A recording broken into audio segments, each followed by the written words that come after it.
Gracias. Buenos días. Primero agradeciendo a las autoridades de la Universidad Técnica de Machala por la invitación y un gusto estar acá con ustedes hablando sobre el tema económico en esta semana, estos eventos por los economistas. Vamos a ver si es que con la gente me ayudan con las láminas.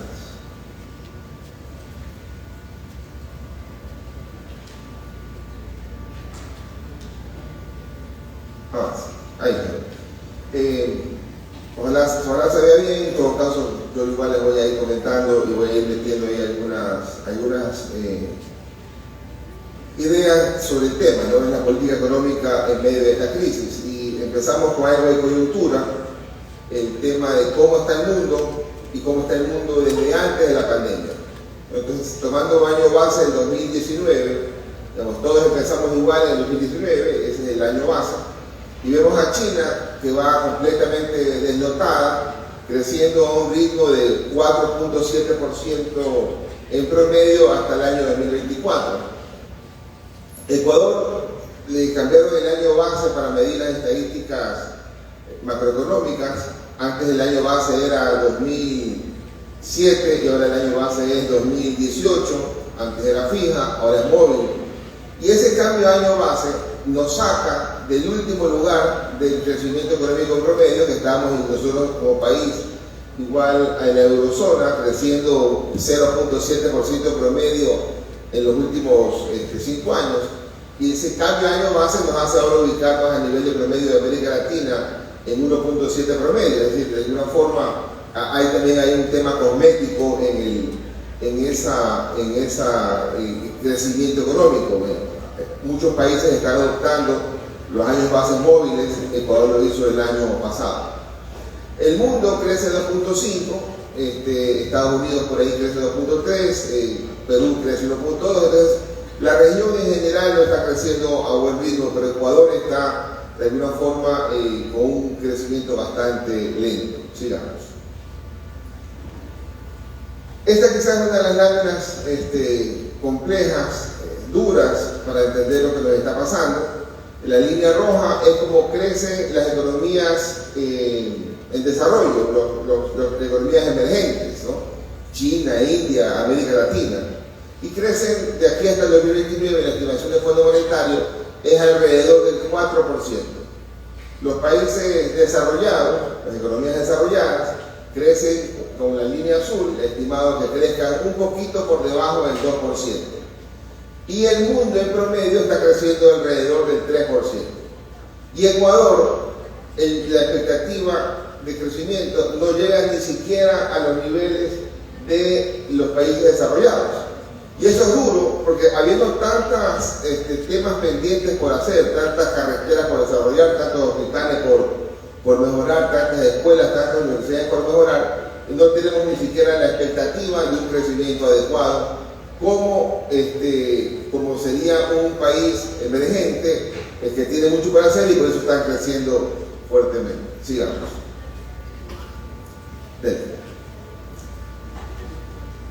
Este año, el crecimiento económico del primer semestre es una caída de 0.5. No hubo crecimiento económico este semestre, caímos 0.5. Eso es de enero a junio de este año. Y eso es antes de los apagones que estamos viviendo desde septiembre de este año. Pero ese mal crecimiento económico de este primer semestre no es nuevo.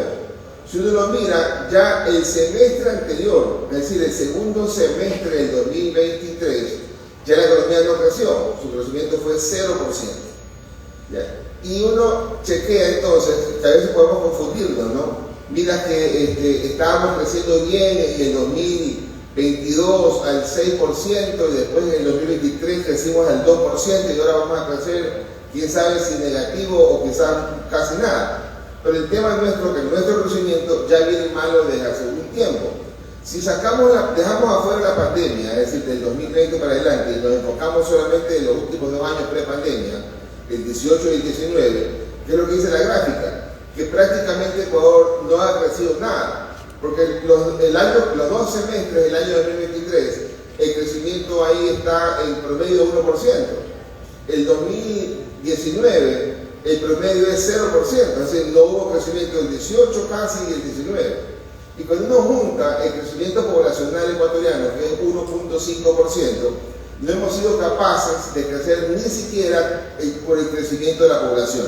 Estamos hablando entonces que esa situación es compleja, porque si no hay crecimiento, es poco complicado también que pueda haber mejoras en los temas de distribución o peor en el tema del empleo. Entonces, un elemento central de la charla es que no es un tema que estamos creciendo mal en el 2025 porque este año no fue mal con los apagones, no. Ya la economía ecuatoriana venía con serios problemas de crecimiento. Por ahí en el 2017 se ve un buen crecimiento, pero es el rebote del terremoto. En el 21 se ve un muy buen crecimiento, pero es el rebote de la pandemia. Alejados de esos dos choques externos, la economía no está creciendo a buen ritmo. Sigamos. ¿Qué pasa con los componentes del Producto Interno Bruto? ¿Cuál es el mayor componente? Es el consumo de los hogares. El consumo de los hogares que representa casi el 75% de la economía total. Y el más importante tiene un crecimiento negativo, ¿no? Cae ahí de forma importante. La inversión pública y la inversión privada, el poder hacer esa carretera, el poder hacer esa fábrica, esa industria, que tiene un peso del casi 20%, cae también 4%. Entonces, no hay factores que estén diciendo vamos a mejorar la economía porque este factor es el motor, ¿verdad?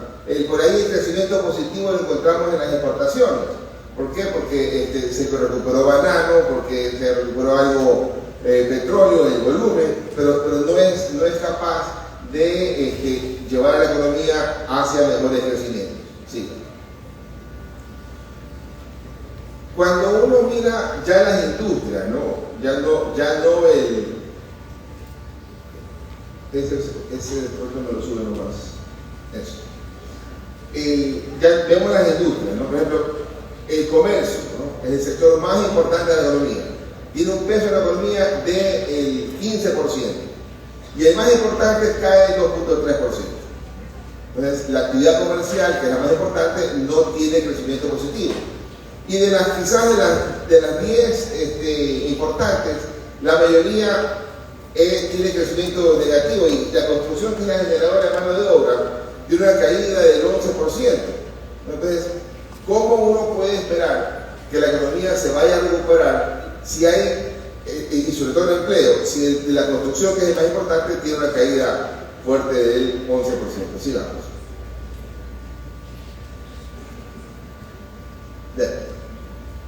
No sé, aquí le hago acá. Una más. Otra más. El sector externo, ¿no? La inversión extranjera directa, ¿no? Eso es cuánta plata viene del exterior a proyectos en Ecuador, bien sea en forma de capital o hasta en forma de deuda. En promedio, la inversión extranjera directa hacia Ecuador ha sido 0.7% del Producto Interno Bruto.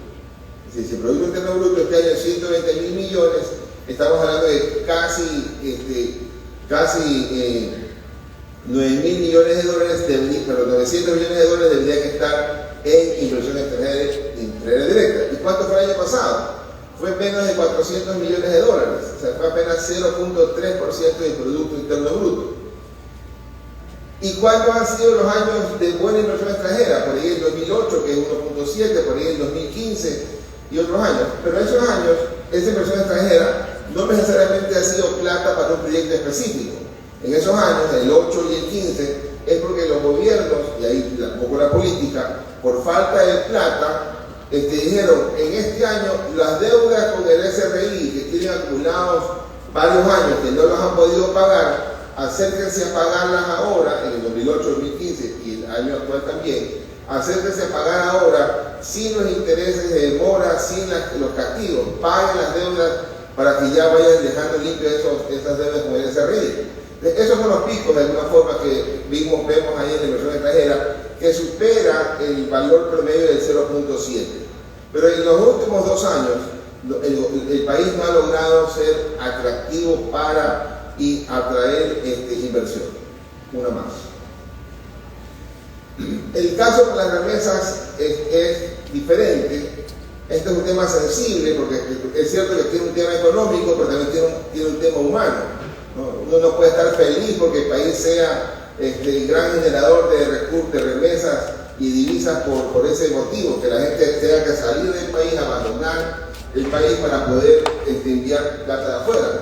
Entonces, esa es una realidad, es un dolor de las familias que tienen que abandonar y quizás arriesgar su vida para poder conseguir un mejor futuro. Y entonces, ¿qué es lo que dicen las remesas? Hoy día, para el año 2023 y 2024, están en récord en dólares, ¿no? Están en récord en dólares de sobre los 4.500, sobre los 5.000 millones de dólares. No es récord en el peso frente al Producto Interno Bruto, que todavía lo tiene allá en 2007, cuando las remesas en el 2007 representaron más del 6% del Producto Interno Bruto, y hoy día están por ahí en el 5%, ¿no? Pero en dólares es una cantidad importante de 5.000 millones de dólares que entran a las economías de esos hogares para tratar de darles un alivio ante la situación dura que les tocó a la gente que salió del país. Otro país que tiene la misma importancia de la remesa es El Salvador. En El Salvador, por ejemplo, el principal producto de generación de divisas es remesas, para que tengamos la relación también acá. En petróleo pueden ser 13.000 millones de dólares, en banano 7.000 millones de dólares, en camarón, banano 3.500 millones, camarón 7.000, minería 2.000 y pico, y las remesas es 5.000, ¿no? O sea, es algo importante en la generación de divisas. Debajo del camarón, las remesas generan una cantidad elevada de divisas que ayuda a que la economía se mantenga activa a pesar de todo. Sigamos. Una más. No pensás que estaba tan lejos de la lámina. No traje mis lentes. Una para atrás. Ahí. Esa gráfica es el sector externo. La balanza en verde, la balanza comercial petrolera, y en azul o celeste, la balanza comercial no petrolera. ¿Por qué esta lámina es importante? ¿Qué datos me da? ¿Qué información me da? Usualmente, cuando por petróleo tenemos muchos dólares, es decir, que la exportación petrolera superó a la importación petrolera, esa balanza comercial petrolera es positiva y es alta, por ahí quizás en el 2010, 6.000 millones de dólares. Esa cantidad de dólares del petróleo nos permite importar en el sector privado mucho más de lo que el sector privado exporta. Es decir, usualmente ocurre que el sector privado y el gobierno, cuando importa cosas no petroleras, importa más de lo que el sector privado importa. Entonces la balanza comercial no petrolera usualmente es negativa. ¿Qué pasó en el 2016? El terremoto, ¿verdad?, afectó la capacidad de compra de la población. El terremoto también coincidió por ahí el precio del petróleo. Y la balanza comercial, esos son el mes de hasta agosto, ¿no? 8 meses del año. La balanza comercial no petrolera se achicó, ¿no? Habiendo dólares de petróleo, no importamos tanto, se achicó porque había crisis. Es más visible en el 2020, que nos encerraron, ¿no? Desde marzo hasta un poco más, cuantos meses adelante nos encerraron y no comprábamos.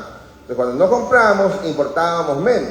Entonces, en el 2020, no petrolera fue positiva, ¿no? Porque se exportaba más de lo que importábamos, porque no teníamos necesidad, entre comillas, de importar, porque estábamos de alguna forma encerrados y cambió nuestro hábito de consumo. Pero en 2024, que no hay un choque externo como el terremoto o la pandemia, nos ocurre exactamente lo mismo. Teniendo plata por el petróleo, no importamos mucho más de lo que la economía quisiera. Y es más, nos queda plata a favor. La balanza comercial no petrolera también es positiva. Y eso va dándonos una señal de por qué este año no hay crecimiento económico. Porque no hay actividad, porque no estamos comprando lo que deberíamos comprar habiendo plata desde el lado petrolero. Por ciento, casi que triplicó lo que exportó el año pasado. Entonces, y eso ocurre porque hay algún problema en África en la producción de cacao. Los precios se multiplicaron fuertemente y entonces Ecuador aprovechó que tiene producción cacautera y está exportando bastante bien. Sigamos. Entonces los tres principales productos de exportación, camarón, banano y minería, ustedes en la gráfica lo ven a su izquierda, están negativos. Los más importantes tienen crecimientos negativos. Un lado por precio, otro lado por volumen. En el caso de banano es bastante equilibrado. Lo que mejoró en volumen lo pierde en lo que lo mejora, pareciera que es... Ahí sí esas letras. Lo que mejora en precio lo pierde en volumen. Pero en cambio, en el otro extremo, cacao, ese sí pega su brinco, ¿no? Pero no es el más importante. Los más importantes están hacia un extremo y esos están en negativo. Entonces, no hay una posibilidad en corto plazo de mejorar más la balanza comercial porque los principales están de alguna forma caídos. Sigamos. Vamos. En la parte fiscal, que es la parte donde el gobierno tiene mucha más posibilidad de efectuar políticas, porque como en el año 2000 perdimos la moneda, el sucre, y adoptamos el dólar americano, entonces de alguna forma en ese año decidimos en la parte económica no tener política monetaria, no tener política cambiaria y no hacer uso de la fijación de tasas de interés o la política de devaluar o no la moneda. Entonces, al gobierno lo que le quedó básicamente es la política fiscal. Y en la parte fiscal, ¿qué ocurre? Si uno empieza a ver los impuestos en estos 10 meses hasta octubre, resulta que hasta octubre al Ministerio de Finanzas le han ingresado 14.000 millones de dólares. Esa cantidad es mayor a la mejor recaudación en la historia previa, que era el año 2015, que estaba arriba de 13.000 millones de dólares. Pero esa recaudación del año 2024, de este año, está influenciada por cerca de 1.300 millones de dólares, casi 1.400 millones de dólares, de impuestos no recurrentes. Es decir, impuestos que se los puso para este año y que el otro año no están garantizados que van a volver a ocurrir. Por ejemplo, la rendición tributaria, que fueron 600 millones de dólares, o una plata que tuvo que devolver Petroecuador por el IVA de 250 millones, o los pagos que hacían las contribuciones especiales los bancos y las empresas por otros 500 millones para la seguridad. Eso, si uno saca un rato esos 1.300 o 1.400 millones de dólares y el año 2024 no alcanza todavía a igualar lo que fue el año 2012. Entonces quiere decir que a nivel de impuestos al gobierno le cuesta mucho recaudar, a pesar de que ha transcurrido 10, 12 años, le cuesta recaudar la misma cantidad que recaudaba en el pasado, en una situación en donde el gasto no perdona y el gasto está incrementándose cada vez. Y algo parecido pasa con el petróleo. Si ustedes miran ahí en la barra roja, el petróleo no llega a 1.500 millones de dólares. El petróleo es 10 veces menos o aporta 10 veces menos al presupuesto del Estado de lo que aportan los impuestos. Es decir, el petróleo no es el gran motor para el tema fiscal.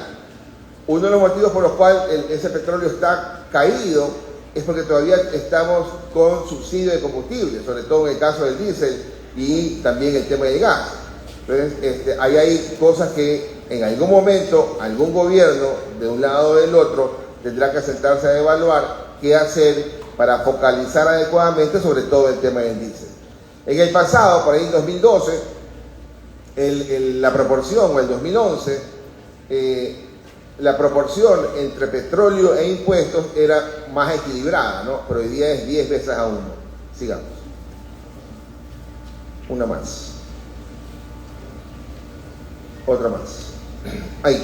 Si vemos el tipo de impuestos que se recauda, ¿no? Entonces, y estas son cifras acumuladas hasta octubre de cada año. Vemos ahí, por ejemplo, el tema del IVA, ¿no? El IVA ya superó lo que era el año 2019, pero para lograrlo, el gobierno tuvo que subir 3 puntos el IVA, ¿no? Ese es el principal motivo por el cual ese IVA ya logra superar el pasado. El impuesto a la renta también está mucho mejor que todos los años previos, y es porque el gobierno, como política, cambió y dijo, vamos a hacer ahora autorretenciones, ¿no? Que las mismas empresas hagan la retención de impuestos y paguen de una forma anticipadamente los impuestos al fisco.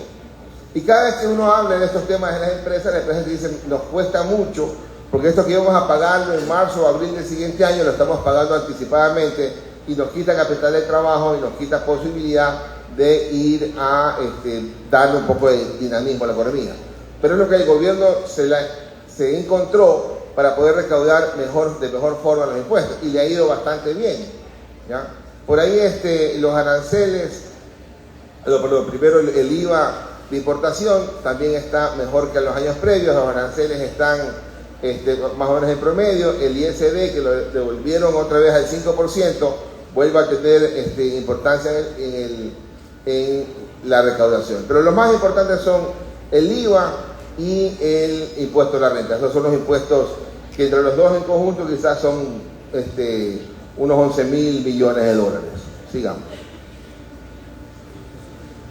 La siguiente lámina es los gastos, ¿no? Entonces, si decíamos que los impuestos en el 2024 eran prácticamente iguales que el 2012, ¿no? Es decir, la cantidad de ingresos estaba bastante plana. Eso no ocurre con los gastos. Pues si ustedes miran el nivel de gasto, el cuadro arriba a la derecha, el nivel de gasto siempre es ascendente, ¿no? Por ahí el año 2011, yo me acuerdo publicaba esta lámina en mis redes sociales, y me salía un funcionario del gobierno del presidente Noboa, presidente Lazo creo que era. Me decía, ¿me puedes dar información de ese año que los gastos cayeron? Fuertemente, eso es el 21, entonces era el presidente Moreno.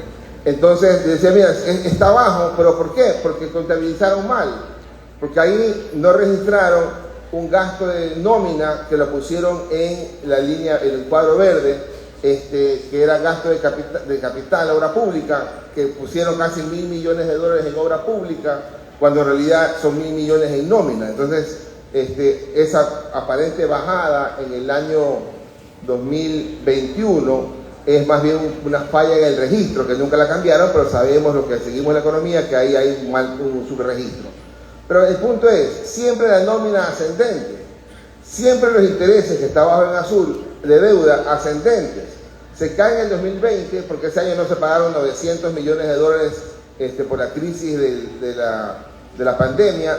Esos casi 900 millones de dólares se los está pagando prorrateado en 5 años más adelante. El año 21 sigue bajo, porque los 15.000 millones de deuda externa, que se pagaba 10% de interés, se decidió que se pague 0% un par de años. Entonces, por eso que los valores son bajos. Pero ya que estamos llegando a los niveles sin esa gracia que nos dieron en la negociación de los bonos, estamos ya hoy día pagando intereses de deuda ya en la parte ascendente. Y el rojo es las transferencias que se le hace a la población por el bono de desarrollo humano y la plata que se le da a la seguridad social, y también siempre ascendente. ¿Y cuál es el único gasto?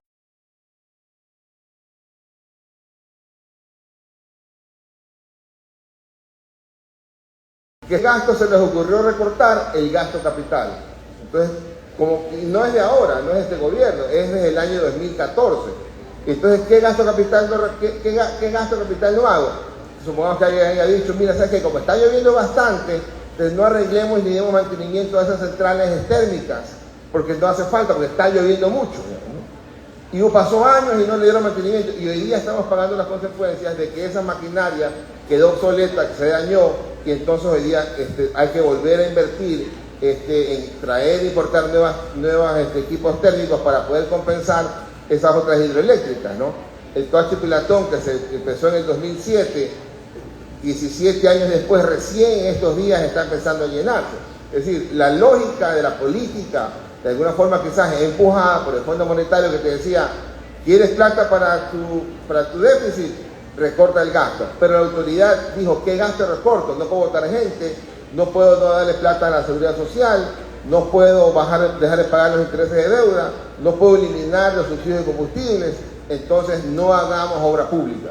Y es lo que pasó del año 2014, donde la obra pública llegó a estar arriba de 12.000 millones de dólares en un año completo y se desploma, ¿no? Entonces, esa situación es una mala política económica para tratar de controlar el gasto, ¿no?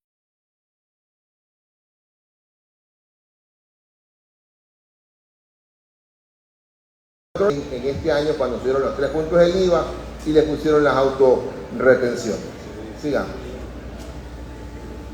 Esta lámina te dice... Recording in progress. Están grabando. Esta lámina nos dice que lo malo que es el viaje en fin de año, ya sabíamos que iba a haber problemas en enfriamiento de la economía por el proceso electoral. Entonces era claro que había que hacer algo para anticipar las ventas, porque en estos meses íbamos a tener ventas. No es un tema nuevo, ¿no? Pero el presupuesto del Ministerio de Energía era 60 millones de dólares. Recién en septiembre lo aumentaron el presupuesto a 380 millones de dólares. Y ahora en octubre es donde han contratado quizás esas turbinas nuevas que aparece el valor en azul, el presupuesto inicial, el codificado, es el presupuesto que ya dijeron, aquí está la factura, entonces dame la factura y registro ese gasto que se llama el codificado, es el devengado, o sea, ya recibe la factura y devenga, no escribes ese gasto y no lo pagas todavía, porque lo que está pagado es apenas 12 millones de dólares, ¿no? Eso es el pagado es una cosa, lo que ya se desembolsó, y el devengado es la obra que ya se recibió, aunque no se haya pagado. Entonces, en el más importante problema que tenemos, el gobierno recién reacciona entre septiembre y octubre. Y otra vez, no es un tema nuevo, porque por ahí la sacó el presidente de la República, que él en el debate hace más de un año decía, hay problemas en la parte eléctrica, o sea, se sabía que había problemas. Pero también es cierto, y eso es un tema de la parte política, pública, que si mañana te decían, le decían en abril, ¿no? Traigamos 2.000 millones de dólares en equipos térmicos, porque están malos los otros, están obsoletos. Y resultaba que traías los 2.000 millones de dólares y te llegaba en el mes de agosto. Pero en septiembre, en octubre, en noviembre y en diciembre las lluvias hubieran estado abundantes, las hidroeléctricas funcionando 100%, no ibas a prender ese equipo térmico. Entonces, lo más probable en este país es que a la Contraloría te llegaba y te decía, hiciste mal uso de fondos públicos, eso es especulado, y vas preso, digamos, ¿no? Entonces, en esas lógicas también tenemos una tara que no podemos manejar adecuadamente la parte económica, la parte de solucionar, porque estamos con la amenaza de la Contraloría y que a veces eso te deja y te paraliza. El mismo caso con el petróleo. A veces el petróleo es fluctuante. México no se complica. México dice, vamos a contratar un seguro petrolero y si el precio sube, no importa. Si el precio baja, me asegura un precio. Contratar un seguro petrolero acá es casi firmar a dónde voy preso como ministro de Finanzas. Entonces, ese tipo de cosas también complican la gestión pública. Y de ahí los otros ministerios, educación, que tiene un presupuesto de más de 200 millones de dólares, hasta el mes de octubre solamente han ejecutado 80 millones de dólares. O sea, ya han pasado 10 meses y no han llegado todavía ni siquiera a la mitad del presupuesto. Lo mismo pasa en salud pública, más de 200 millones de dólares y tampoco han llegado al presupuesto. Es decir, hay dificultades en la ejecución. Y a veces es por falta de plata y a veces es por falta de gestión. Es decir, las dos cosas juegan en el sector público. Sigamos. Una más.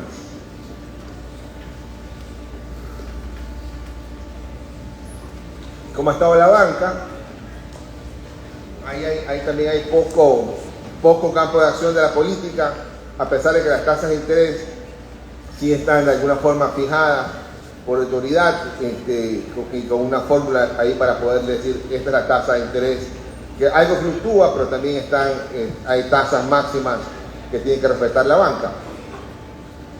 En el 21, la tasa pasiva estaba por ahí 5%. Hay problemas en los mercados globales, inflación en Estados Unidos, hace 3 años 7%, hace un par de años 5%, ahora está bajando un poquito, y las tasas de interés también empezaron a subir. Entonces, si ustedes miran la línea verde, la tasa de interés pasiva, que es la tasa con la cual pagan el sistema financiero por los depósitos, aumenta de 5 a casi 8. La tasa de colocación de crédito de consumo, esa no sube, ya está suficientemente alta, ¿no? Ya está en 16% y sigue en 16%.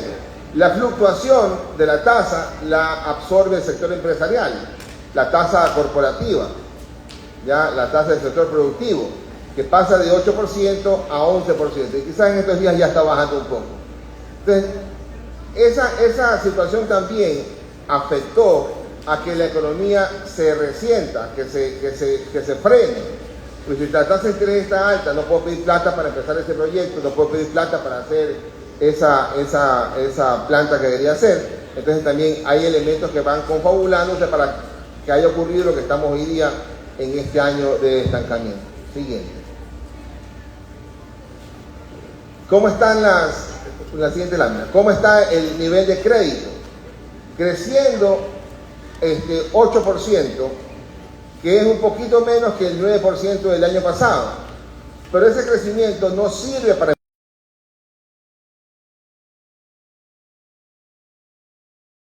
de un año a otro el crecimiento crediticio. Ese crecimiento sí sostiene algo el nivel en la economía, o sea, 0,5% crecimiento, 0%, 1%, pero no te permite ir 3, 4%, creo que necesitamos. Los depósitos finalmente sí han crecido, ¿no? Han crecido ahora 14%. Entonces, ¿qué uno se queda acá? No es que no hay crédito porque no hay plata, porque los bancos, esto es información de bancos solamente, los bancos sí han logrado crecer en captaciones 14%. Un año atrás crecían 6%. Entonces, plata para la banca sí la han logrado conseguir, pero no la han colocado en forma de crédito, ¿ya? Todo. ¿Por qué? Porque las empresas dicen, a esos niveles de crédito que han subido, yo no puedo emprender en proyectos nuevos, ¿no? Entonces, el crédito debería crecer mucho más para que la economía pueda dinamizarse. Sigamos. Esta es una lámina que en esta auditorio de estudiantes de economía y se puede comentar con más facilidad. Esta lámina se llama preferencia de liquidez, ¿no? Y lo que te dice es cómo queremos tener la plata, en efectivo en el bolsillo o en los colchones o en el banco en una cuenta corriente. Esas es las dos maneras en donde uno podría querer tener la plata para usarla rápidamente. Entonces, del año, digamos, supongamos que fuera el primero 2007, no veo nada. Del año 2007 al año 2000 actual hoy día es 1.9. 1.9 que es 190 en y medio. Cuando nos acercamos a la pérdida de la moneda, que era el año 98, 99, la gente intuye que viene un problema de moneda, porque se empezaba el dólar a mover muy fuertemente, y la gente sacaba la plata a la banca y la tenía en efectivo. Pero de los indicadores que había, llegaba hasta 1.9, hasta 2 veces. Es decir, hoy día, sin ningún problema financiero por delante, está la proporción tan elevada a tener efectivo como la estuvo en el año 99, cuando estábamos previos a perder la moneda.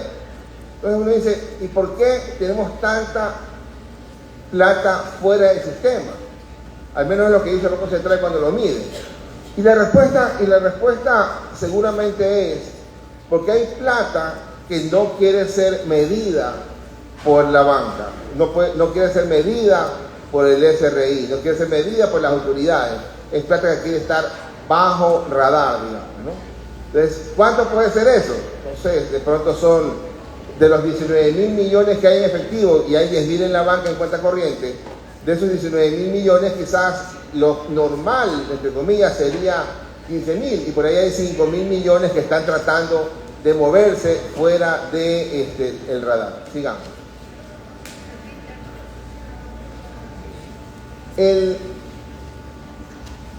La cartera mala, un año atrás, era 3.3%. El año actual, la cartera mala, la morosidad, está en 3.6%. Sí se ha deteriorado un poco la cartera, ¿no? Se ha enfocado mucho el crédito en 2 sectores, productivo y consumo.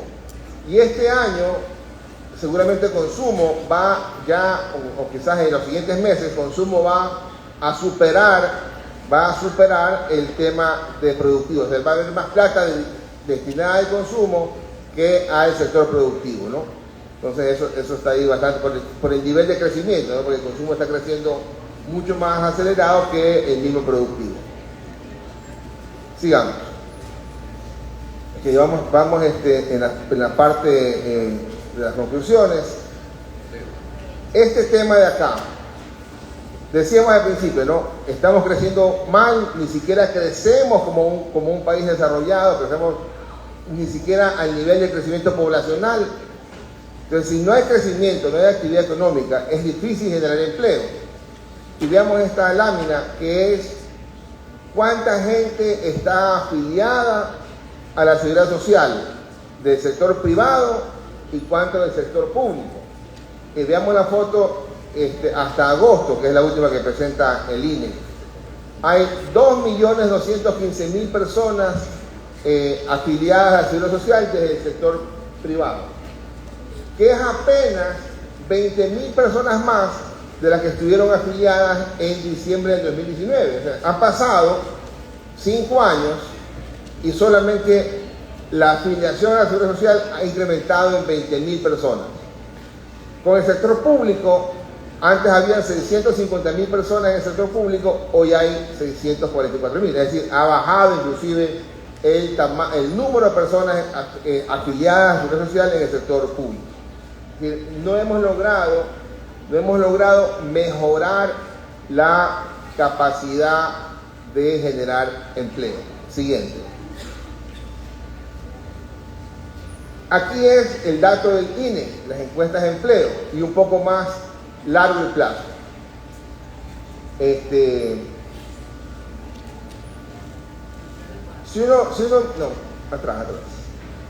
Una atrás. Ahí. Los números son bastante similares, ¿no? El dato hasta septiembre es muy parecido al diciembre del 2019, pero también es parecido al año 2012.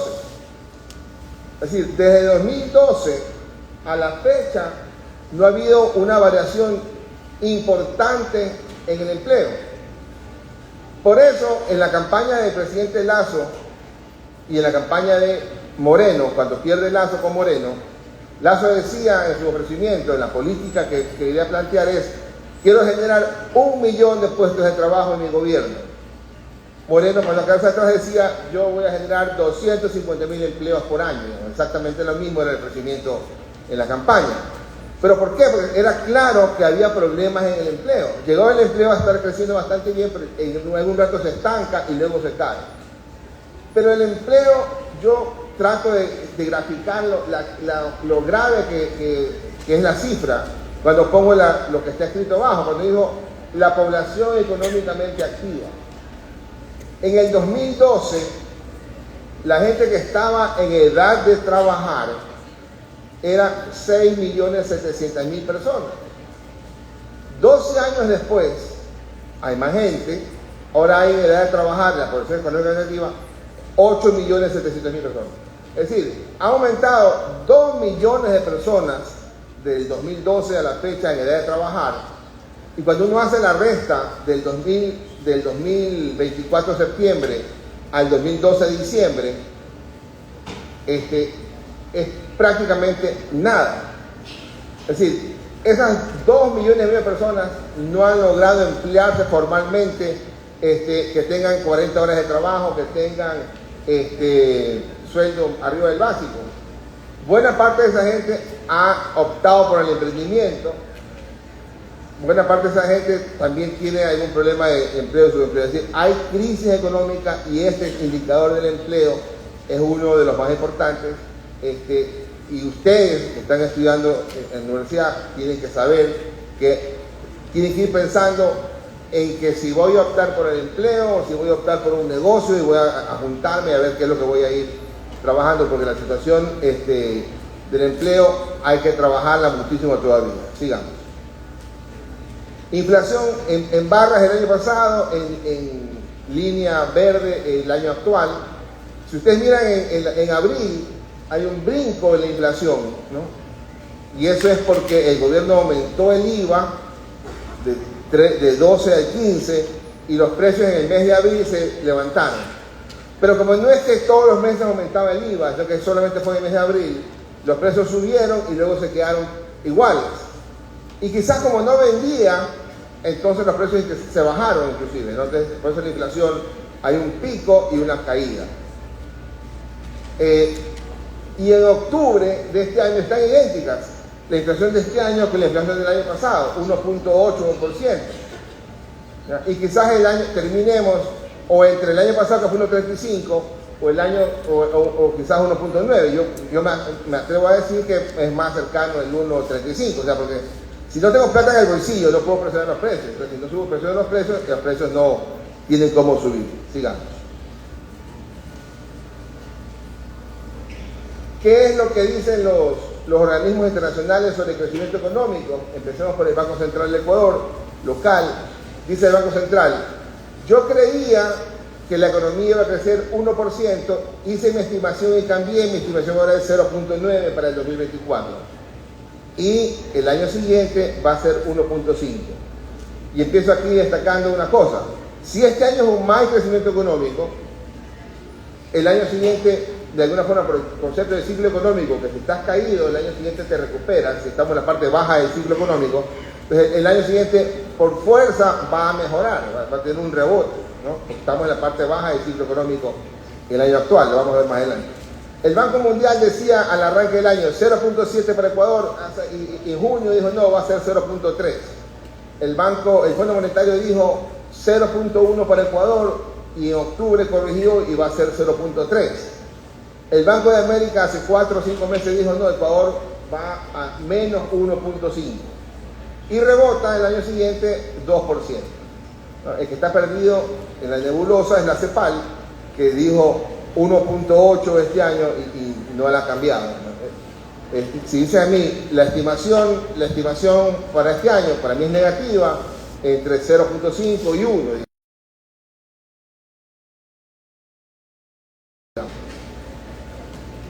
Una más. El Fondo Monetario presenta unos indicadores que llama indicadores de alta frecuencia, es decir, indicadores que tengo más facilidad para conseguir los datos, ¿no? Y los compara esos indicadores de alta frecuencia con el crecimiento económico. Y entonces dice, mira, la línea azul es el crédito, ¿ya? La línea azul es el crédito. Y el crédito viene creciendo, pero viene desacelerándose, ¿no? Viene cada vez, empezó en 17% que crecía el crédito y ahora crece 5.4%, viene desacelerando. La línea de abajo, la línea naranja, fuerte, esa es las ventas de vehículos. ¿Cómo están las ventas de vehículos en el trimestre actual con el trimestre pasado? Y venían creciendo 15% en el 2022, en el primer trimestre, Y ahora, el último dato a septiembre, el tercer trimestre de este año, los vehículos han caído en ventas 20% con relación al año anterior. El trimestre pasado, el anterior, el segundo, cayeron 27. ¿Y por qué caen 27? Porque el primer trimestre de este año pegó un rebote, un brinco, ustedes ven ahí el brinco del primer trimestre, porque como ya subían el IVA en abril, entonces mejor factúrame el carro en el mes de marzo para pagar ese carro que voy a comprar al 12 y no al 15. Entonces, por eso que el último trimestre se pega un brinco y ese carro que compré en marzo ya no lo compré en abril y por eso que en abril se cae. Pero en promedio, el año 2024 los vehículos van a caer 18% en venta de unidades, que es una caída fuerte. Y las ventas totales, ¿verdad?, que tienen un comportamiento bastante parecido al Producto Interno Bruto, que allá aparece, digamos, más amarillo, es el Producto Interno Bruto, esas también están cayendo. Y el dato de septiembre, que seguramente van a sacar en estos días, te va a ir diciendo que la economía está en esa senda de caída en el crecimiento del Producto Interno Bruto.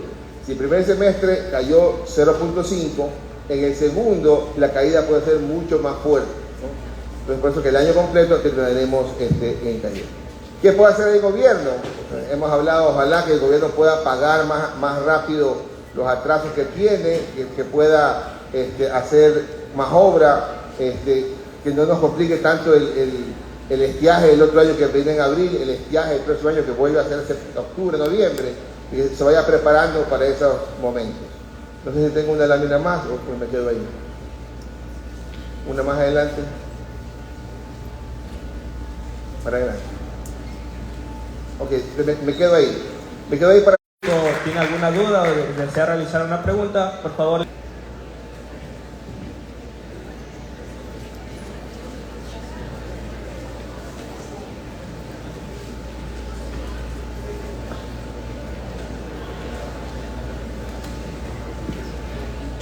Buenos días, economista Fausto. Bueno, lo que hemos visto ahorita es como una recopilación de datos desde el 2000 hasta la actualidad de lo que llega a ser los ingresos, gastos, inflación, el crecimiento y decrecimiento económico que hemos tenido. Incluso cabe recalcar que en la inversión extranjera hemos quedado mal por el 2016-17, hemos quedado mal con bonos fraudulentos. Ya, mi pregunta más sería... Claro, recordar que también dijo que con las empresas, si quieren economizar costos, despedir personas no es una opción, ¿cómo se vería más para un crecimiento económico más adecuado? Ya que el Estado no puede no genera ingresos, no genera ganancias, ¿cuál sería un crecimiento económico para la actualidad? O sea, para poder ver una diferencia a un año, a 3. Sí. Hay que estar claros que tenemos un problema fiscal no nuevo, desde el año 2009-10. En promedio, el déficit fiscal de los últimos 15 años es arriba del 4 o 5%, ¿no? Por momentos ha sido un poco más alto o menos alto, pero en promedio quizás arriba del 4%. Y cuando hay déficit fiscal, hay necesidad de tomar deuda para cubrir ese déficit fiscal, porque estamos dolarizados. Si no estuviéramos dolarizados, ahí es la fácil, que es soluciones hoy día, pero muchos problemas en el futuro, era emite deuda, emite dinero y con eso cubres el hueco, porque te generas procesos inflacionarios y devaluatorios más adelante. Entonces, el déficit fiscal es alto. Este año el déficit fiscal, supongamos que termine en 5.000 millones de dólares, que es lo que más o menos dice el gobierno. Yo creo que va a ser 4.500, pero digamos que son 5.000 millones. Es menor que los 5.500 del año pasado. Y cuando lo mides contra el Producto Interno Bruto, que este año va a ser 123.000 millones, el año pasado fue 119.000, entonces igual se cae un poquito. Pero existe déficit fiscal. Entonces, si quieres que la economía crezca, es como difícil decirle que crezca la economía, sube el impuesto. Que crezca la economía, baja el gasto, porque son políticas restrictivas. Entonces, la economía no puede crecer con políticas restrictivas, de recorte del gasto, ¿no? Vas a otros países y estás viendo una carretera por aquí, una vía por allá, y hacen cosas adicionales. Acá es simplemente el gasto. Hay cosas que hay que ir haciendo, hay cosas que lamentablemente en la campaña no las vas a ir viendo. Yo voy a hacer tal y cual cosa, porque son cosas que no necesariamente son políticas de que la economía siga estancada, porque la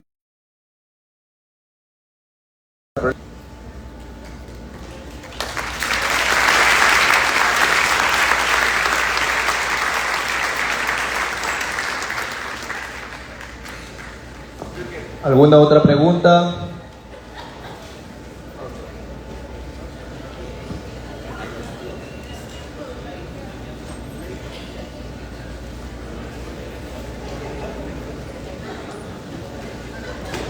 Buenos días, economista. Mi pregunta es, con toda esta información que nos ha dado usted, en su opinión, ¿qué medidas exactamente se debería tomar el Ecuador para tanto a corto plazo como a largo plazo poder salir de esta recesión económica? Sí. La recesión en este año era como de alguna forma inevitable. Si me ayudas con tres láminas hacia atrás, por favor. No, dos adelante. Ahí. Ese cuadro muestra, azul, muestra la importación de materias primas industriales. El Banco Central publica dos tipos de indicadores de ciclo económico. Uno que se llama coincidente, que es más bajo del ciclo. Estamos en la parte del ciclo bajo. Cuando el Central decía 1%, te decía que quizás está bien, porque si la economía creció 9, 6, 2, 1, entonces era claro que estábamos bajando. El tema es que ahora va a ser quizás negativo, pero sigue siendo la parte más baja del ciclo. Entonces, la economía en la parte baja del ciclo, el gobierno no le interesó que estábamos en esa parte del ciclo en caída, e igual puso los impuestos, porque no era, lo pones ahora, no lo pones nunca, después se lo pone el gobierno de Noboa al arranque. Entonces sabíamos que esos impuestos iban a hacer más brusca la caída. Por eso que no nos sorprende que digan del 1 al 0.10 que plantea el Fondo Monetario. Entonces, sabemos que el año siguiente es año de recuperación, ¿no? Entonces hay que ayudar en la recuperación. Como que, por ejemplo, no insistir ya con impuestos. Donde estás, acomódate y dale respiro a la economía. Ya la golpeaste este año, no la vuelvas a golpear con el tema de impuestos. Dale respiro a la economía, aumenta la obra pública. Tienes que endeudarte, no importa, aunque busca la forma de hacerlo y dale reactivación. Que si la economía reactiva y el Producto Interno Bruto crece, entonces la relación deuda-PIB igual termina siendo positiva porque el crecimiento mejora más. Ese tipo de cosas son las que el gobierno tiene que hacer. El gobierno está atrasando, y ya no tiene forma de esconderlo, atrasando los recursos que tiene que darle a educación y a salud. De acuerdo a la Constitución hay que darle medio punto de PIB cada año a educación y a salud. Y no lo está haciendo, desde hace 10 años, no lo está haciendo. Pero ya se está, pasaron una ley hace 4 años que debe reflejarse en el presupuesto del Estado cuánto no le estás dando y cuánto va acumulado. Para el presupuesto de este año iba acumulado más de 2.500 millones de dólares en plata que no le diste a esos sectores. Entonces ahí estás creando un problema. Entonces hay que también entrar a corregir aquello. No solamente, sí hemos pagado 16 millones de una deuda vieja. No, está bien, paga la deuda vieja, pero también hay que atender educación y salud, que aparte de todo hay una norma constitucional que te lo ordena. Entonces el gobierno tiene eso, paga a tiempo, paga a los sectores prioritarios y vincula con el sector privado para que el sector privado dinamice. ¿Una más?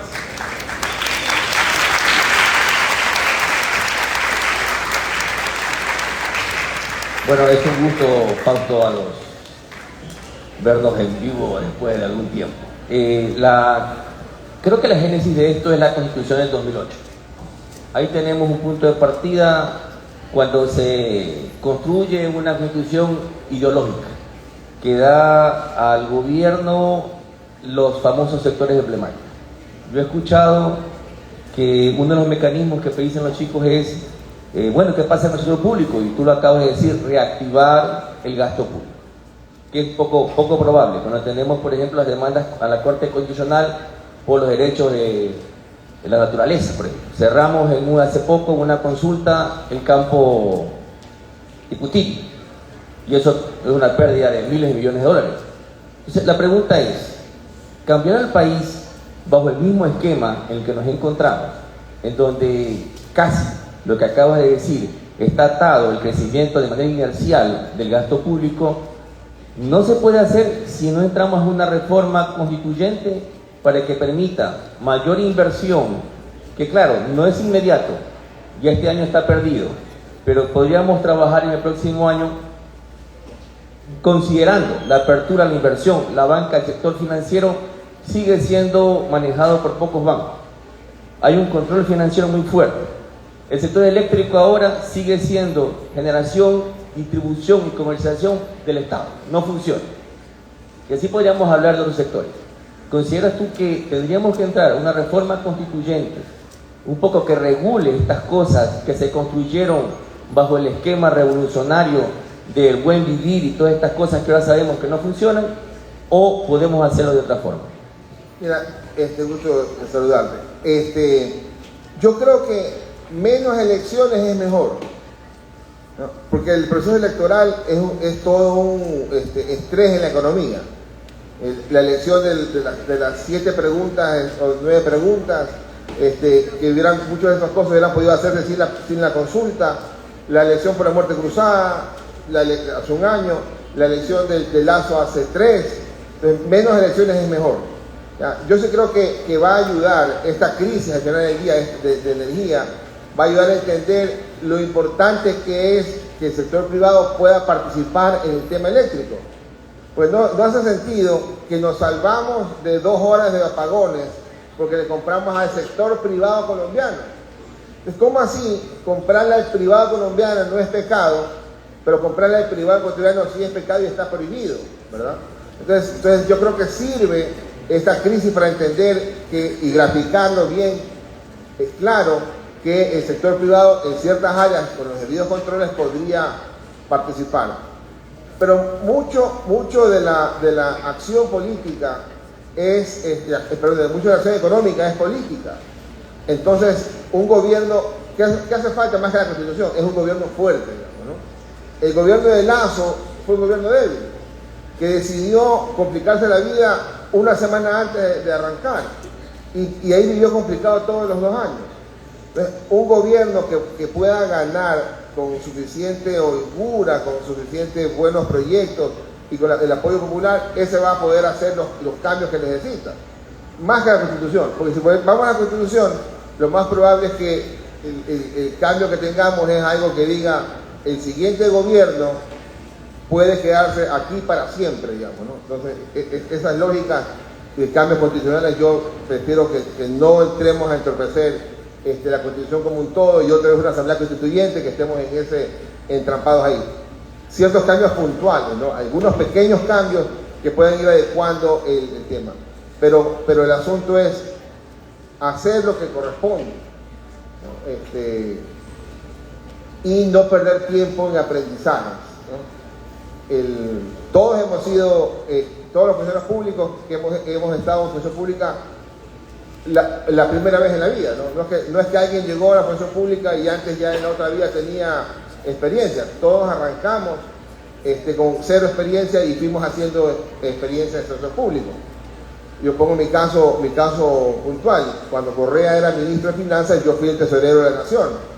Se cae Correa a los 106 días, yo seguí en el Ministerio de Finanzas siendo subsecretario de Crédito Público.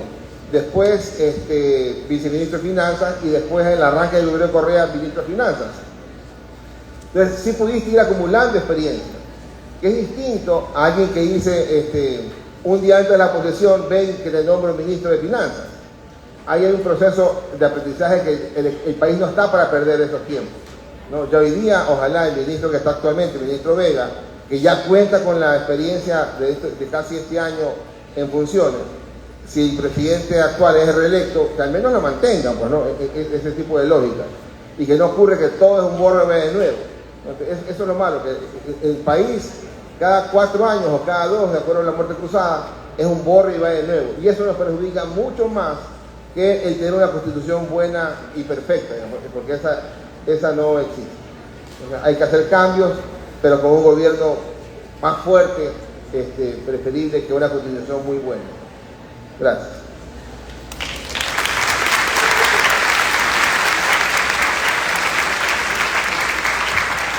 Muchas gracias por resolver las preguntas del público economista.